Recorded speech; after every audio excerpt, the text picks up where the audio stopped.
Students, आपका हमारे YouTube channel पर वेलकम है। हमारा जो सब्जेक्ट वो VCA फोर्थ सेमेस्टर के सब स्टूडेंट्स के लिए है। सब्जेक्ट उसमें हमारा ऑप्टिमाइजेशन टेक्निक यूनिट 3 है और टॉपिक है हमारा उसमें रिप्लेसमेंट थ्योरी। तो आज हम पढ़ने वाले हैं कि रिप्लेसमेंट थ्योरी होती क्या है।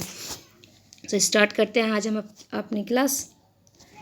Meaning of the replacement theory. देखो, सबसे पहले आप अपने माइंड में सोचो कि रिप्लेसमेंट का मतलब होता है एक चीज़ को दूसरी जगह से मतलब हटा देना, रिप्लेस कर देना। ठीक है, रिप्लेसमेंट कि जैसे अब आपका फ़ोन है, ठीक है, आप क्या करोगे जब ये काफ़ी साल पुराना हो जाएगा तो आप क्या करेंगे, दूसरा फ़ोन लेके आएंगे और इस फ़ोन को बेच देंगे। ठीक है, तो क्या करेंगे, इस फ़ोन के जगह आप अपना दूसरे फ़ोन को रिप्लेसमेंट कर देंगे। तो ये होता है रिप्लेसमेंट। तो लेकिन जो रिप्लेसमेंट होता है तो उसमें कुछ रूल्स होते हैं, कुछ कंडीशंस होती हैं कि हम किस किस बेस पर अपना रिप्लेसमेंट करते हैं। ठीक है, क्योंकि अगर डेली डेली रिप्लेसमेंट करेंगे तो आपको क्या होगा, लॉस ही हो जाएगा।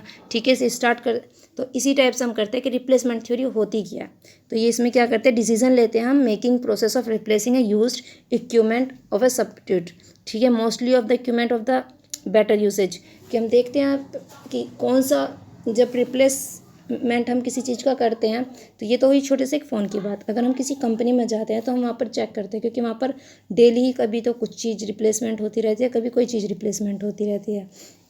तो उसी को हम बोलते हैं रिप्लेसमेंट थ्योरी। तो जैसे अब हमारी मशीन्स हैं वो रिप्लेस होती रहती हैं। कोई चीज़ ख़राब हो गई है तो उसकी जगह से हम क्या करेंगे, उसे हटा के दूसरी चीज़ लगाएंगे। तो इसी टाइप से होता है हमारा रिप्लेसमेंट थ्योरी। तो अब हम इसके नेक्स्ट स्टेप पर चलते हैं कि इसका आगे क्या है। तो ये इसका हमारा देखो एक डायग्राम है। आप देखो, ये जो हमारा ऊपर की साइड जा रहा है ये हमारी इस साइड है कॉस्ट। ठीक है, और जो इस साइड है हमारा, ये है हमारा टाइम। तो आप ये देखना, यहाँ पर है हमारे ये टाइम। तो होता क्या है, अब आपकी ये कॉस्ट है यहाँ पर। ठीक है, अब ये टाइम के साथ क्या हो रही है,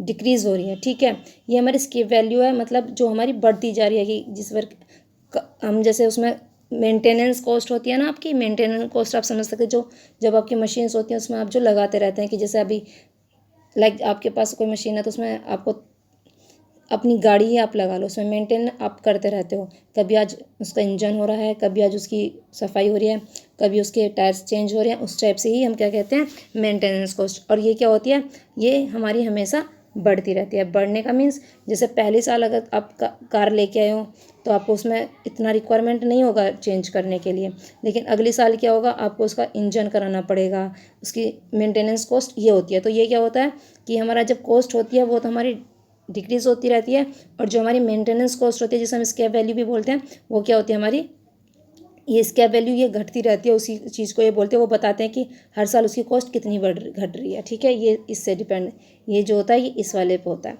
मेंटेनेंस को रनिंग कॉस्ट, रनिंग भी बोल सकते हैं और उसकी मेंटेनेंस कॉस्ट भी बोल सकते हैं, क्योंकि तो ये हमारी क्या होती है, ये हर साल हमारी मतलब ये हमारी बढ़ती रहती है। ठीक है, हर साल मीन्स डे बाय डे बढ़ती है। ठीक है, इस टाइप से। तो ये था हमारा डायग्राम। तो ये यहाँ पर जो आती है हमारी फिर टोटल कॉस्ट आती है। जब हम न्यूमेरिकल करेंगे, हम जब ये समझेंगे कि इस टाइप से किस टाइप से निकालते हैं। सो स्टार्ट करते हैं हम आगे का।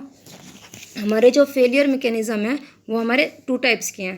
पहला है हमारा ग्रेजुअल फेलियर। ग्रेजुअल फेलियर क्या होता है, ग्रेजुअल फेलियर मीन्स जो धीरे धीरे फेल होता है। मीन्स धीरे धीरे, जैसे हम कोई मशीन लेके आए हो, या आपकी गाड़ी भी है, आपका फ़ोन है, आपका लैपटॉप है, आपकी कोई भी XYZ है, वो धीरे धीरे ख़राब होती है। जैसे आपकी फ़ोन है, अभी आपका पहले साल से ही चल रहा है। ठीक है, तो धीरे धीरे क्या होगा, इसमें थोड़ी थोड़ी कमियाँ आने लगेंगी। ये एकदम तो ऐसा नहीं है कि एकदम बंद हो जाएगा, वो अदर कंडीशन होती है कि उसमें कोई और प्रॉब्लम आ जाएगी। तो इस टाइप से होती हैं। जैसे हमारे एग्जांपल आप देख सकते हैं, रिंग हो गए, ऑटोमोबाइल टायर्स हो गए। आप टायर्स देखते हैं वो धीरे धीरे घिसते हैं। ऐसा तो है नहीं कि एक दिन में घिस जाएंगे। जब आप उसे गाड़ी को चलाते हैं तो वो धीरे धीरे होते हैं। ठीक है, इस टाइप से आपका मैकेनिकल सिस्टम है, लाइक मशीन्स है, मशीन टूल्स है, फ्लेक्सिबल मैन्युफैक्चरिंग है, इक्विपमेंट ETC। ठीक है, इस टाइप से हमारे ये आते हैं जो धीरे धीरे। हमारा जो फर्स्ट फेलियर है ये हमारा किससे आता है कि धीरे धीरे फेल हो रहा है, मतलब कोई भी सिस्टम है वो धीरे धीरे हो रहा है, ये नहीं कि एकदम से हो जाएगा। ठीक है, तो decrease the value of the equipment, इसमें क्या हो रहा है, डिक्रीज वैल्यू भी हो रही है। डिक्रीज अब धीरे धीरे तो होगी। अब आज आप अपना फ़ोन लेके आए हैं 20,000 रुपये का, लेकिन आप जब 1 साल बाद देंगे, 2 साल बाद देंगे, तो क्या होगा, उसकी वैल्यू क्या हो जाएगी, डिक्रीज ही हो जाएगी। ठीक है, उसकी प्रोडक्टिविटी डिक्रीज़ हो जाएगी। ठीक है, इस टाइप से आप समझ सकते हैं कि हम किस टाइप से हमारे ये फेलियर्स होते हैं। ठीक है, नेक्स्ट पर चलते हैं हम। ये हमारा सडन फेलियर मीन्स जो अचानक से होता है। ठीक है, जो एकदम से सडन हो जाएगा, जैसे लाइक आपका फ़ोन सही चल रहा था, पता नहीं अचानक से क्या हो गया, इसमें ये चल नहीं पा रहा है, इस टाइप से जो होते हैं। ठीक है, तो हमारा सबसे पहले उसमें आता है ये फेलियर्स जो होते हैं। तो ये हमारे कंपनीज़ में काफ़ी मायने रखते हैं, क्योंकि रिप्लेसमेंट थ्योरी मेन होती है हमारे, इसमें ही हमें पता होना है, क्योंकि सबसे ज़्यादा नुकसान आपका इसी चीज़ में हो जाएगा अगर आप इस पर ध्यान नहीं देंगे। कि सपोज़ आपने रिप्लेसमेंट सही टाइम पे नहीं किया तो आप मेंटेनेंस कॉस्ट ज़्यादा देनी पड़ जाएगी। तो इसलिए हम क्या करते हैं, मेंटेनेंस कॉस्ट कम देने के लिए क्या करेंगे, हम उसे टाइम पे रिप्लेसमेंट करते रहेंगे। हर जब आपको लगे कि उसका वो ज़्यादा पैसे खर्च कर रही है मशीन, या ज़्यादा हमें एक्सपेंड करने पड़ रहे हैं उसमें पैसे, तो आप क्या करेंगे, उसे रिप्लेस कर देंगे और नई उसकी जगह दूसरी मशीन लेके आ जाएंगे। ठीक है, तो हमारा सडन फेलियर में पहला आता है हमारा प्रोग्रेसिव फेलियर। जैसे इसमें आ जाएंगे आपके एग्जाम्पल हैं आपके electric light bulb, automobile tubes, ETC। ये एकदम से होता है, इलेक्ट्रिसिटी लाइट बल्ब है, हो जाता है, पता थोड़ा ना चलेगा कि कब होएगा। तो ये होते हैं हमारा प्रोग्रेसिव। सेकंड पर आते हैं हम रेट्रोग्रेसिव फेलियर। कौन से होते हैं, सम इक्विपमेंट में prone of failure with a high probability. Like जैसे अब इसका एग्जांपल हम देखते हैं, जैसे एयरक्राफ्ट इंजन्स हैं। ठीक है, type of the distribution of the span of the, ये हैं इस टाइप के जो होते हैं, ये हमारे रेट्रोग्रेसिव होते हैं। नेक्स्ट पर चलते हैं हम, हमारा आता है रैंडम फेलियर। आप समझ सकते हैं, रैंडम मीन्स जो आपका रैंडमली चल रहा है वर्क, मतलब रैंडमली कभी कोई चीज़ जैसे फिजिकल शॉक है, नॉट रिलेटेड टू एज, इससे किसी से वो है नहीं।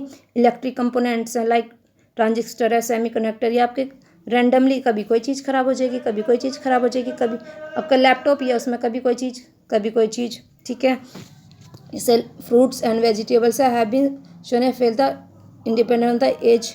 कुछ चीज़ें होती हैं कि हमारी एज पर डिपेंड होती हैं, कि जैसे होता है कि भैया इसकी गारंटी होती है कि 1 साल चलेगा, तो 1 साल के बाद क्या होगा, वो डेफिनेटली है वो वर्किंग नहीं करेगी, अगर करेगी तो आपको उसमें प्रॉब्लम्स आ जाएंगी।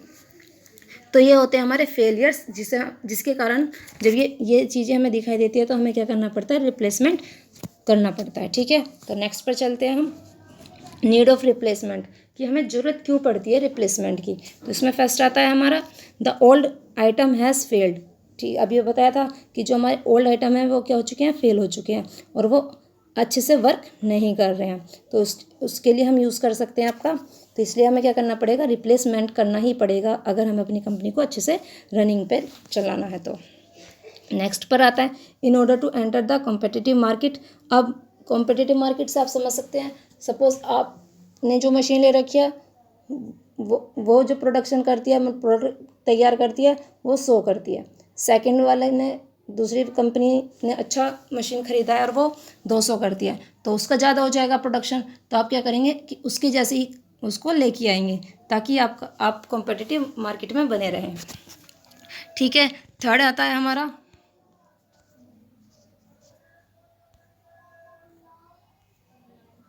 ए better design of equipment has been developed due to improvement in technology. अब क्या होता है, देखो टेक्नोलॉजी बढ़ती रह जाती है, बेटर डिज़ाइन होते रहते हैं, तो हम क्या करते रहते हैं, जब हमें देखता है कि अच्छा ये नया प्रोडक्ट आया है, इसकी फीचर्स अच्छे हैं, इसमें ये चीज़ अच्छी है, तो हम क्या करते हैं, उसे चेंज कर देते हैं। अब थोड़ा सा माइंड लगा के देखेंगे तो आप अपनी लाइफ में ये सब चीज़ें यूज़ करते हैं। तो हम नेक्स्ट क्लास में मिलते हैं और इसके न्यूमेरिकल करना देखेंगे कि कैसे उसे सॉल्व करते हैं। तो मिलते हैं। Thank you for watching this video. Thanks.